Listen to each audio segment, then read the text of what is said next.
في مثل يقول لك رب ضارة نافعة. جمهور الاتحاد اللي يشوف هذا المقطع لا تزعل من هزيمة الاتحاد في الديربي، ما تدري لعل الله سبحانه وتعالى كاتب لنا خير بانه شكل الاتحاد يظهر وشكل المدرب يظهر، يبان ايش حقيقة هذا المدرب قبل ما انه يدخل كأس العالم ويجيب الطامة الكبرى. الطامة الكبرى ليش؟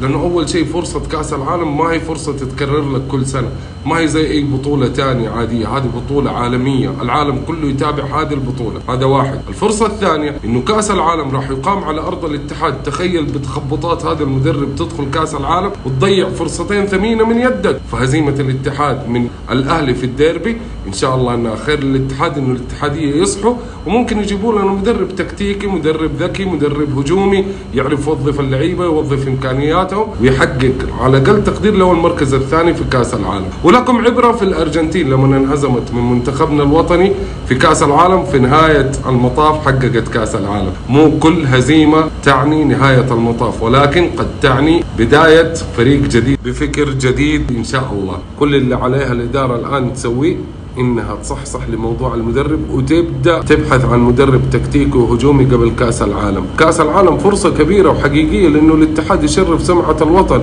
تعال نحسبها بعقلانية، لو فاز الاتحاد في الديربي ثقة الجمهور وأيضا الإدارة راح تتجدد من جديد في نونو سانتو اللي أصلا ما يستحق الثقة لأنه يكون مدرب في كأس العالم. حندخل كأس العالم وممكن ننطلس من أبسط فريق في كأس العالم. أنت قدام الخلود في كأس الملك ما قدرت تسوي شيء، فريق درجة أولى، كيف تبغى بهذا المدرب تلعب في كأس العالم؟ فهزيمة الاتحاد في الديربي لعلها كانت ضربة عشان تصحي المطبلين وتصحي الإدارة بأنه هذا المدرب ترى ما يستحق انه كاس العالم يدربكم. البعض حيتخذ انه الاهلي مقياس لجاهزيه الاتحاد قبل كاس العالم، وهو في الواقع الاتحاد غير مؤهل ابدا لا شكليا ولا فنيا انه يكون جاهز لكاس العالم. اتوقع انه التعاون في المباراه المقبله راح يكشف شكل الاتحاد اكثر للاتحادين مع هذا المدرب.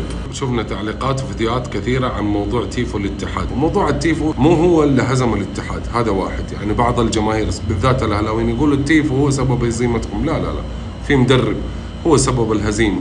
لا تقول لي التيفو مو هو اللي نزل اللعيبه، مو هو اللي عمل التبديلات، مو هو اللي اظهر الاتحاد بهذا الشكل السيء. البعض يقول انه التيفو زاد الثقه للاعبين. لا لا لا، اللاعبين مستواهم سيء، مو من الان، من الموسم اللي حقق فيه الاتحاد الدوري، وهو كل المباريات كان تقريبا الاتحاد مستواه سيء. فمو التيفو اللي هزم الاتحاد بشكل عام. التيفوات هي كلها اصلا دقيقه اللي بنعرض فيها التيفو. كيف اصبح لما اللعيبه يشوفوا التيفو يدخل في نفسهم الغرور ويتكبروا على المباراه ويدخلوا باستهتار؟ كيف ابغى افهم؟ الامور الايجابيه في التيفو انه حاجه جماليه مجرد يعني زي ما يقولوا ستايل للجمهور، فكره الجمهور لا اكثر ولا اقل. ولكني انا كنت ضد فكره موضوع ريمبر.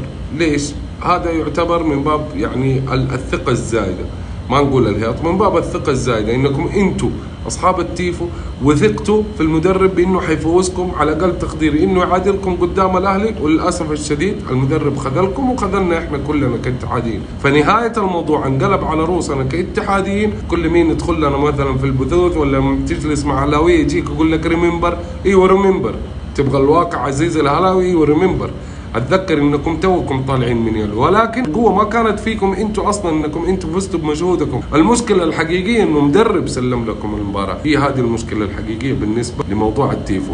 اما من ناحيه انه والله تعصب جماهيري، لا لا، ما هو تعصب جماهيري ولا يعتبر نوع من انواع التعصب، وانما هو من باب بث الحماس ما بين الجمهور. وسبق انه الاهلاويه ايضا رددوا اهازيج فيها عنصريه تذكر اسم الاتحاد تثير التعصب. اما انه التيفو هزم الاتحاد هذا موضوع عاري من الصحه تماما. اللي هزم الاتحاد المدرب اللي وظف اللعيبه ونزلهم واظهر اسوأ ما عندهم، هو السبب الاول وهو السبب الرئيسي لهزيمه الاتحاد في الديربي.